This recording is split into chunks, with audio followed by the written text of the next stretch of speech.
My father-in-law looked me dead in the eyes and said I should be grateful they let me sleep in their garage. I was holding his grandchild, his own blood, 8 months old, with her daddy's eyes and my stubborn chin. And this man, standing in his $3,000 suit in his perfectly manicured backyard, wanted me to say thank you for a cot next to the lawnmower. My name is Susie O'Connell. I'm 29 years old, and 3 months ago, I made the biggest mistake of my life. I moved into my in-laws' house after my husband Tyler got deployed to Germany. When Tyler first brought up the idea, it sounded almost reasonable. He was going overseas for 14 months. We had a 5-month-old baby. His parents had that big house with 3 empty bedrooms. His mother, Phyllis, actually cried when she offered. She said she wanted to help. She said family takes care of family. What she didn't mention was that I'd become their unpaid servant, their punching bag, and their personal ATM. I gave up our apartment to save money for our future home. Tyler and I had been married for 2 years, and we were finally getting our feet under us. We had $47,000 in our joint account, enough for a down payment on a starter home when he got back. Then I moved into the Brennan house. You know the type. Big columns out front serving no structural purpose whatsoever. A circular driveway designed purely for showing off. The kind of house that screams, "We have money," while whispering, most of it is credit card debt. But it looked impressive from the outside, which I would learn was the only thing that mattered to the Brennans. The first week was fine. Phyllis showed me to a nice guest room. Gerald helped carry my bags. Brooke, Tyler's older sister, even brought over a casserole. I thought maybe I had been too harsh in my private judgments. By week 2, things shifted. Phyllis mentioned the guest room was actually saved for her sister's visit. Would I mind moving to the space above the garage? Just temporarily, of course. The space turned out to be unfinished storage with a camping cot and a space heater that worked about as well as a birthday candle in a blizzard. I'm pretty sure I could have stored ice cream up there without a freezer, but I told myself it was temporary. Then they took my car. Well, they convinced me to let them keep it safe. Phyllis said the neighborhood had break-ins. She said I didn't need to drive anywhere anyway, since everything was right there at the house. And I, exhausted from sleepless nights with a fussy baby, handed over my keys like an idiot. I haven't driven in 3 months, haven't had access to our bank account either. Gerald got himself added to the account and gave me a weekly allowance of $40 for me and a baby. Have you seen the price of formula lately? I could write a horror novel about diaper costs alone. The expensive diapers that didn't give Lily a rash cost about $28 a box. That left me roughly $12 for food. I started skipping meals so my daughter wouldn't go without. Lost 15 pounds I didn't have to lose. My phone got switched to their family plan too. For convenience, they said. What they didn't mention was they could see everything I did. The one time I tried to email Tyler the truth, Phyllis found it on the family computer and deleted it. Then she took away my laundry privileges as punishment. I spent 2 weeks hand-washing baby clothes like a Victorian washerwoman while my knuckles cracked and bled. 2 weeks ago, Gerald decided the gutters needed cleaning. He decided I should be the one to do it. His exact words were that I needed to earn my keep. So I climbed that rickety ladder, made it about 15 feet up, and the whole thing shifted. I grabbed for the roof, missed, and came down hard on my left ankle. The pain was white hot, like someone drove a nail through my foot. Phyllis heard me scream. She looked at my ankle swelling to the size of a grapefruit and told me to walk it off. No doctor, no ice, just walk it off. So I hobbled around for 2 weeks doing chores on an ankle that turned purple and yellow and made sounds no ankle should make. Through all this, I told no one. My dad, Patrick O'Connell, raised me by himself after my mom left when I was 7. He worked construction his whole life, built houses, built buildings, built me. He taught me to be strong, independent, to never let anyone push me around. And here I was, being pushed into the ground. I couldn't tell him. The shame would have killed me. But last Friday, Dad decided to drive 200 miles to surprise his granddaughter for her unofficial 8-month birthday. He pulled up just as I was limping across the lawn, Lily on my hip, groceries in my other hand. I had walked 2 miles to the store and back because I had no car. My ankle was screaming, and my father saw everything. He watched me struggle up the driveway. Then he asked where my car was. I told him his mom took it, that I was lucky they let me stay. My father's face went through 7 emotions in 3 seconds: confusion, anger, rage, more rage, and finally something that scared me more than all the others: calm, complete calm, the kind that comes right before a hurricane makes landfall. He opened his truck door and spoke 4 words that changed everything. "Get in the car. We're fixing this tonight." I didn't know what that meant, but the look in his eyes told me the Brennans had just made a very serious enemy, and Patrick O'Connell didn't lose fights. Not ever. Before we continue, if you're enjoying this story, please subscribe and tell me in the comments where you're watching from and what time is it there. I see every comment and it makes my day. Thank you so much for your support. Now, back to what happened. My father drove us to a diner 3 towns over. He said he didn't want anyone reporting back to the Brennans.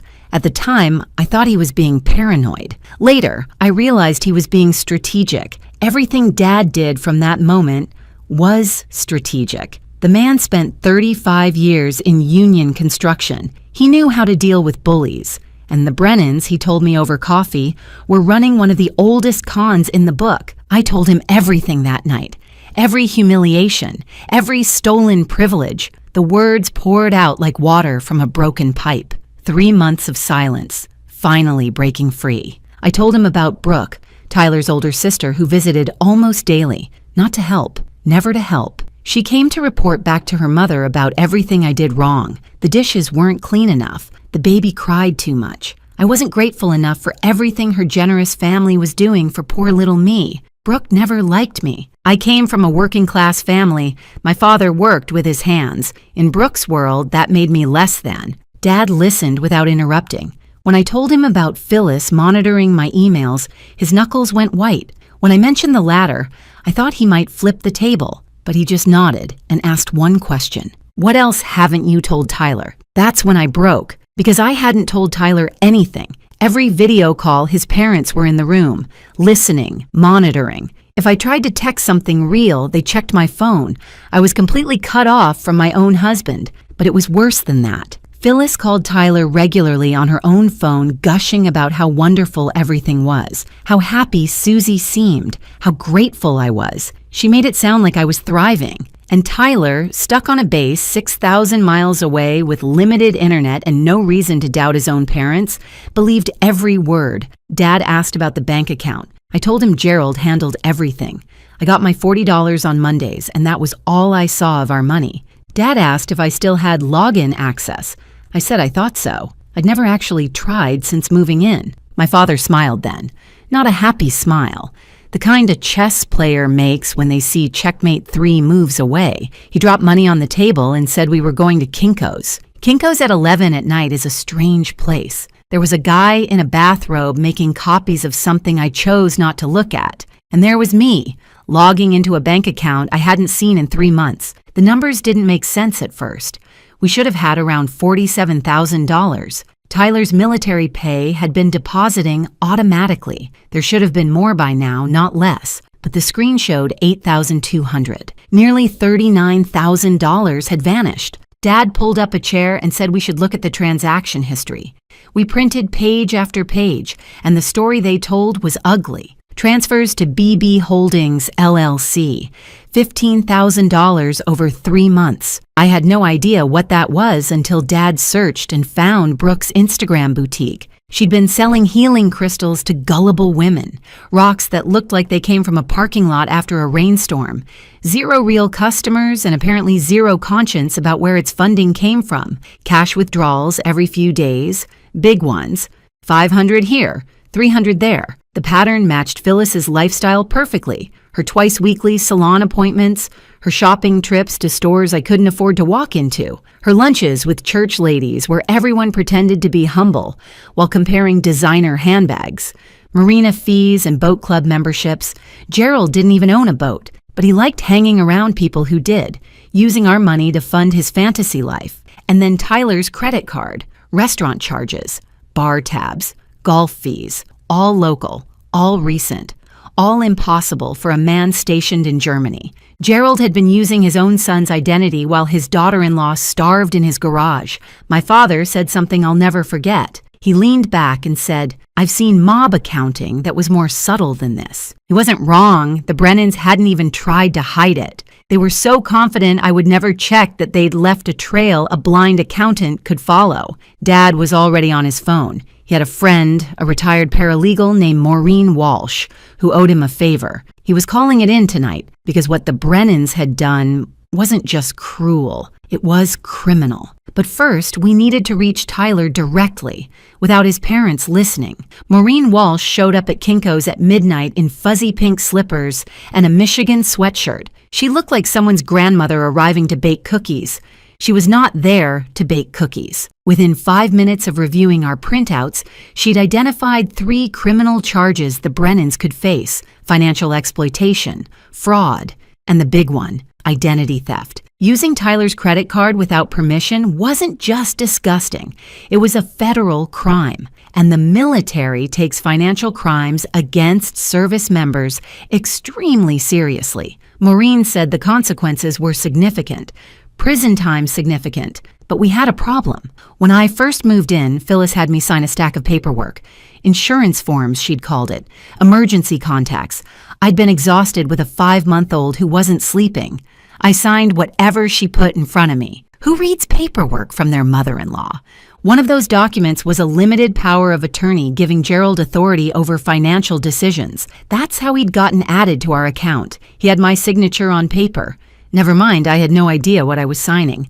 Maureen asked if I'd signed willingly with full understanding. Had anyone explained what it was? Had I been given time to read it? No to all 3. She made a note. Fraud can occur when consent is obtained through deception. This might qualify. Dad asked about reaching Tyler directly, without the Brennan filter. Maureen agreed it was critical. If Tyler didn't know what was happening, he needed to hear it from his wife first, not from lawyers or investigators. The problem was how. Tyler had limited internet time on base. Every number I had for him, his parents knew too. If I called through normal channels, Phyllis would find out within hours. That's when Dad pulled out his ancient flip phone. The man refuses to upgrade. Says smartphones are for people who don't have enough to think about. But that night, his stubbornness saved us. He scrolled to a name from decades ago. Sergeant First Class Raymond Booker, an Army buddy who now worked logistics at bases across Europe, including Tyler's base in Germany. Dad made the call right there at Kinko's. It was after 6 in the morning in Germany. They exchanged the kind of greetings old soldiers exchange, brief, profane, and oddly affectionate. Then Dad explained everything. A message would be delivered. Tyler would call a number his parents didn't know. It might take a day, but it would happen. We left Kinko's with a folder full of evidence and something I hadn't felt in months. Hope. Tiny and fragile, like a candle in a hurricane, but real. Dad drove us to a motel, not a nice one. The kind where the ice machine has been broken since the Clinton administration. But it was warm, and it wasn't the Brennan house. Lily fell asleep immediately in my arms. Babies sense stress. That night, with my father keeping watch by the window, she slept more peacefully than she had in months. I couldn't sleep, though. I lay there going over the numbers. $15,000 to Brooke's crystal scam, $8,000 in cash for Phyllis, thousands more to Gerald's boat club fantasy, money that was supposed to be our future home, our daughter's security, gone. The call came at 2 in the morning.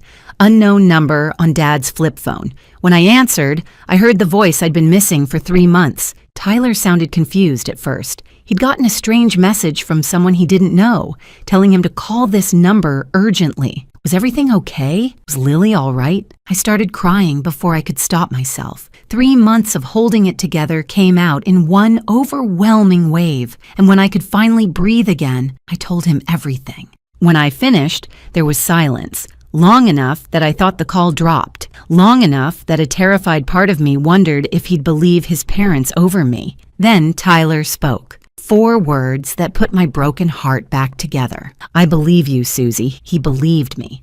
Without hesitation, without demanding proof, without making excuses for his family. He believed his wife. Tyler had questions, lots of them. Then he told me what he was going to do. First thing in the morning, he was going to his commanding officer. Identity theft against a military spouse was taken seriously. His parents had committed federal crimes, and Tyler intended to make sure they faced consequences. But that wasn't all. His father's 60th birthday party was Sunday. The whole family would be there. Neighbors, business partners, church friends, everyone the Brennans had spent years impressing with their perfect family image. What if, Tyler asked, he made a surprise video call to wish his father happy birthday? What if that call didn't go the way Gerald expected? I could hear the cold anger in his voice. This wasn't just about justice anymore. This was about exposure, about ripping away the mask and showing everyone the real monsters underneath. I told Tyler I loved him. He said he loved me too.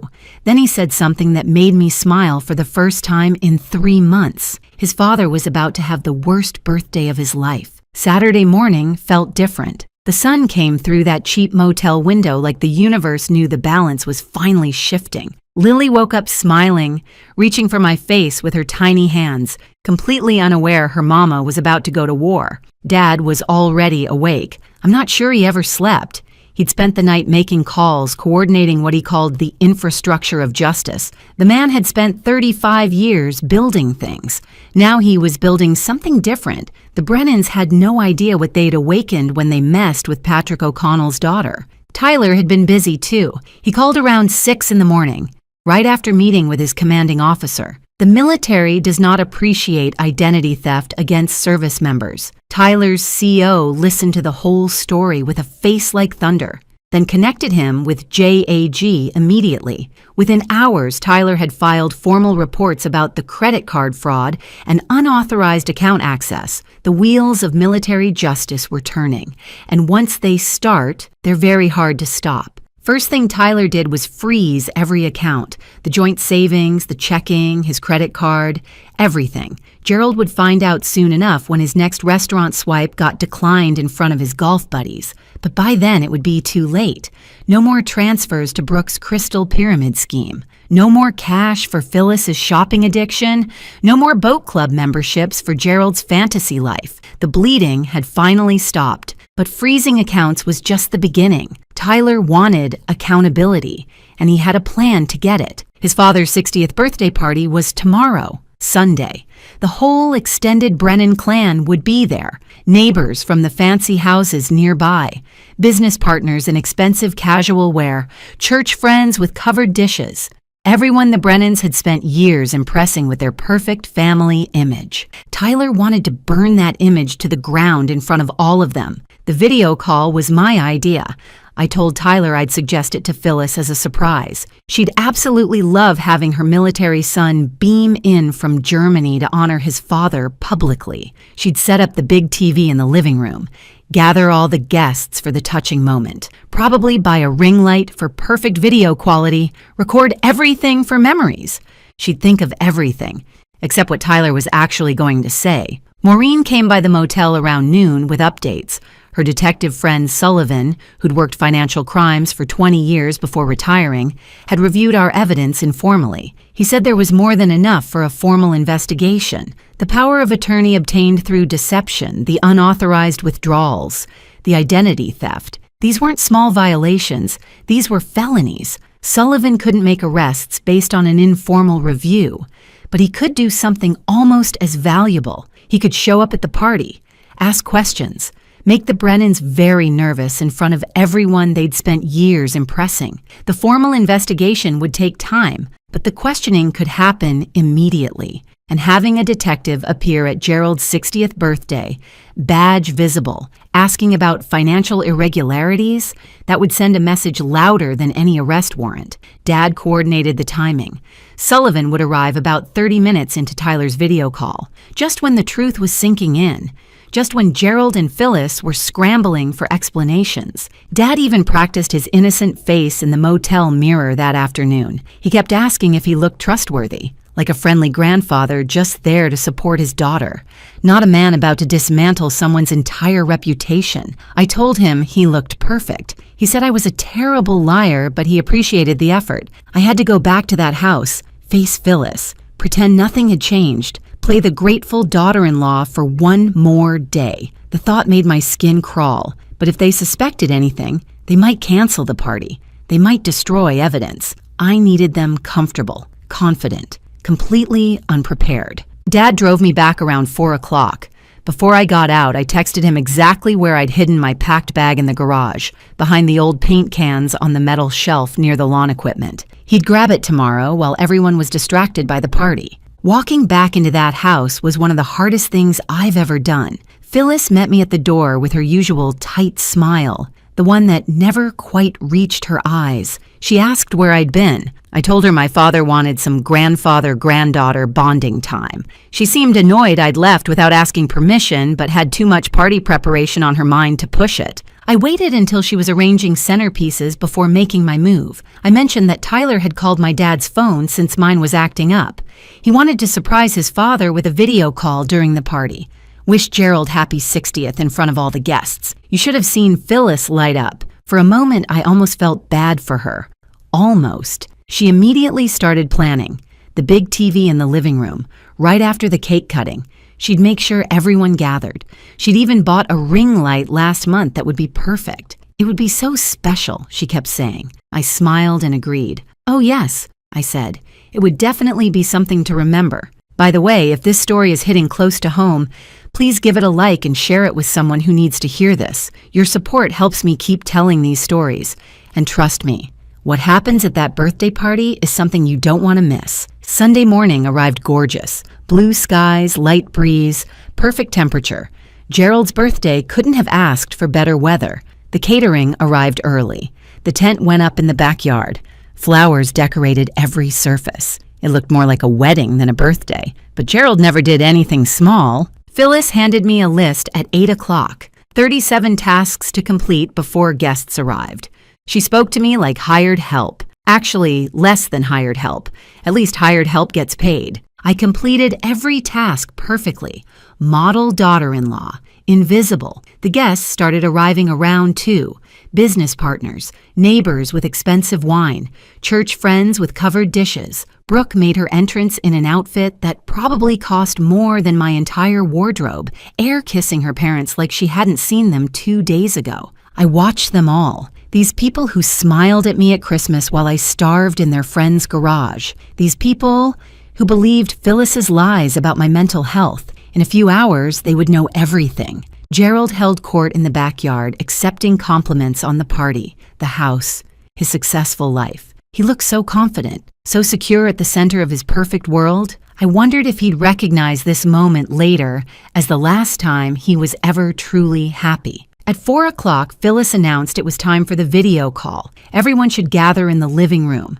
Her military son was calling from Germany to wish his father happy birthday. This was going to be so special. She was right about that. 53 people crowded into the living room. I counted them. Counting gave me something to focus on besides my pounding heart. Business partners positioned up front, eager to be seen. Church ladies clustered by the couch. Neighbors filled the gaps.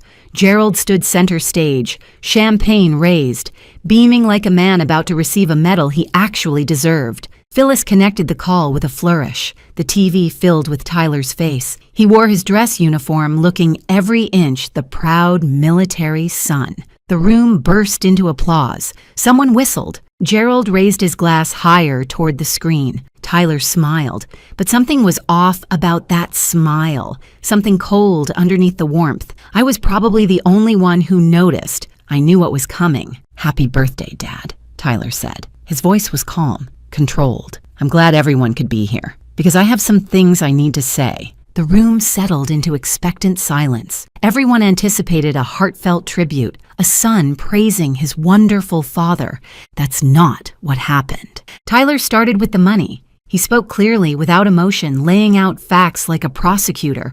$47,000. That's what he and his wife had saved for their future, for their first home, for their daughter's security. $8,200.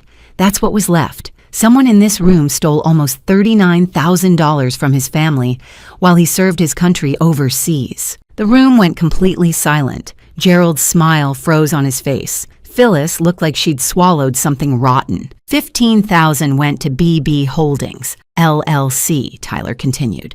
That's Brooke's company, Dad. The one selling crystals on Instagram, the one that apparently needed my money to survive. Every head in the room swiveled toward Brooke. She'd gone pale under her expensive makeup. Her mouth opened and closed like a fish yanked out of water. She looked at her parents for rescue. None came. $8,000 in cash withdrawals, Tyler said, matching Mom's spending habits perfectly, her salon appointments, her shopping trips, her lunches with all you lovely church ladies. The church ladies shifted uncomfortably. A few looked appalled. Most just looked fascinated, the way people can't look away from car accidents. Gerald's business partners were exchanging glances, doing mental math. If he'd steal from his own son, what might he do to them? But Tyler wasn't finished. There's also my credit card, the one I've never given anyone permission to use. Someone's been charging restaurant meals, golf fees, bar tabs, all local, all while I've been stationed in Germany. His eyes found Gerald through the camera. Dad, want to explain how that's possible? Gerald's face had transformed, confident to confused to angry to something I'd never seen before. Fear, real fear. His mouth opened, probably to spin some lie. He never got the chance. The doorbell rang. Phyllis, operating on hostess autopilot, answered it. Detective Sullivan stood on the porch, badge visible. He apologized for interrupting the party, said he was following up on a report of financial irregularities. He had questions for Gerald and Phyllis. It would only take a few minutes, unless they'd prefer continuing this conversation at the station. The room erupted. Gerald's business partners suddenly remembered urgent appointments. Church ladies whispered frantically. Neighbors backed toward exits, not wanting their names associated with whatever was happening. But everyone froze when Tyler's voice cut through. I'm not finished. 53 people stopped moving. The detective stood in the doorway watching. Tyler told them about me. The garage, the cot next to the lawnmower, the $40 that was supposed to feed 2 people. The car taken away, the phone monitored, the emails deleted. He told them about the ladder and my ankle, about being told to walk off an injury that might have been a fracture, and he told them about the lies, the stories Phyllis spread about my mental health, the whispers that I was unstable, couldn't be trusted with my own baby, the campaign designed to destroy my reputation, so if I ever spoke up, nobody would believe me. I watched faces change around the room. Church ladies who'd believed Phyllis, who'd probably spread those stories themselves, looked sick. Neighbors who'd seen me limping and never offered help couldn't meet my eyes. They'd all been fooled. They'd all played their part without knowing it. Phyllis tried to interrupt, called it lies, misunderstandings, a troubled girl making up stories, but her voice was shaking. Her perfect composure was cracking. Nobody looked at her with sympathy anymore. They were looking at her like they'd never really seen her before. Gerald tried another approach, turned to his business partners, called it a family matter that got out of hand, said they could work it out privately. One partner, a silver-haired man named William, asked a simple question. Did you use your son's credit card, Gerald? Gerald didn't answer. His silence said everything. Detective Sullivan suggested Gerald and Phyllis come to the station voluntarily, answer some questions, clear up these misunderstandings. Tyler spoke one last time. He looked at me through the camera. Susie, take our daughter and go with your father. I'll be home as soon as I can. I love you both. Then he looked at his parents, the people who raised him, the people who'd stolen from him and abused his wife and lied to his face for 3 months. He didn't say goodbye. He didn't wish his father happy birthday. He just ended the call. The screen went black, and Gerald's perfect world went black with it. I walked to the door where Dad was waiting. He had my bag from behind the paint cans. Lily's car seat was ready in his truck. Phyllis grabbed my arm as I passed. Her nails dug into my skin. She hissed that I'd regret this, that she had lawyers, connections, people who owed her favors. I looked at her hand on my arm, then at her face. This woman who'd made my life a nightmare for 3 months, who'd smiled while stealing my money and starving me and freezing me and isolating me from everyone who loved me. I smiled at her, a real smile. The first genuine one I'd worn in that house. Then I said 5 words I'd dreamed about for months. I'm not scared of you. I pulled free and walked into the sunshine. Behind me, Sullivan was beginning his questions. Gerald was stammering. Phyllis's voice was rising in panic as everything crumbled around her. I didn't look back. Not once. I climbed into Dad's truck, buckled Lily in, and watched the Brennan house disappear in the mirror. The sun was setting, orange and pink streaking across the sky like the world was celebrating with me. The next few weeks were a blur of legal proceedings and phone calls, but for the first time in months, every update brought another small victory. Gerald and Phyllis were formally charged 10 days after the party. Financial exploitation, fraud, identity theft. The prosecutor added more charges once investigators really started digging. Turns out Gerald had been skimming from his business partners for years, too. Smaller amounts, harder to detect, but they added up. By the time everything was tallied, he was facing both state and federal charges. His lawyer told him to prepare for significant prison time. Phyllis tried playing victim, told anyone who'd listen that she had no idea about the financial crimes. Nobody bought it. The evidence showed she'd been an active participant in everything. The cash withdrawals matched her shopping trips. The communication monitoring was her project. The lies about my mental health were her creation. She was facing her own charges now. Brooke's situation was almost funny. Her Instagram boutique had never been properly registered with the state. She'd never paid taxes on the $15,000 she took from our account. When investigators looked into her business, they found a mess of violations. Her influencer dreams died the day the state tax authority sent her a letter demanding back payments plus penalties. Last I heard, she'd moved back in with her parents, the same parents facing criminal charges, the same house likely to be seized. Sometimes karma has a sense of humor. Tyler got emergency leave 3 weeks after the party. When he walked through my father's door and saw me and Lily waiting, he broke down. This man who'd held it together through combat training and overseas deployment finally let himself cry. We stood there wrapped together, the three of us, and I knew we were going to be okay, different than before, changed by what we'd been through, but okay. I learned something important through all this. My dad always said to keep your own emergency fund. Money nobody else can touch. I wish I'd listened better. From now on, I'll always have savings in just my name. No shared accounts without clear boundaries. No signing documents without reading every word. You never know who might betray that trust. The community reaction surprised me. I expected people to take sides. Instead, I got casseroles, cards, phone calls from church ladies apologizing for believing Phyllis's lies. One neighbor came by with homemade pie and tears in her eyes, saying she'd seen me limping that day and almost offered help, but decided not to interfere. She'd been haunted by that decision. I told her it wasn't her fault. The Brennans fooled everyone. The house went up for sale 2 months later. Gerald needed cash for lawyers. I drove by once. The for sale sign looked wrong in front of those pretentious columns. The grass was overgrown, the gardens choked with weeds. The house that was my prison was becoming a shell. I didn't feel satisfaction, just closure. Tyler came home permanently in early spring. He'd been transferred to a base 2 hours from Dad's place. We started looking at houses again, smaller than we'd planned, but ours. No in-laws with keys, no shared accounts with family, no power of attorney ever again. The last time I saw Phyllis was at a court hearing. She looked smaller than I remembered. The church lady mask was gone, replaced by something raw and scared. She tried to catch my eye. I looked right through her like she wasn't there. She doesn't get my attention anymore. She doesn't get anything from me ever again. Walking out of that courthouse, I held my husband's hand on one side and my father's on the other. Lily babbled happily in her carrier, unaware of everything. She'll know this story someday. I'll tell her that her mother was brave even when she didn't feel brave, that her grandfather drove 200 miles because something felt wrong, that her father believed his wife when it mattered most, and I'll tell her the most important lesson. You don't need permission to stand up for yourself.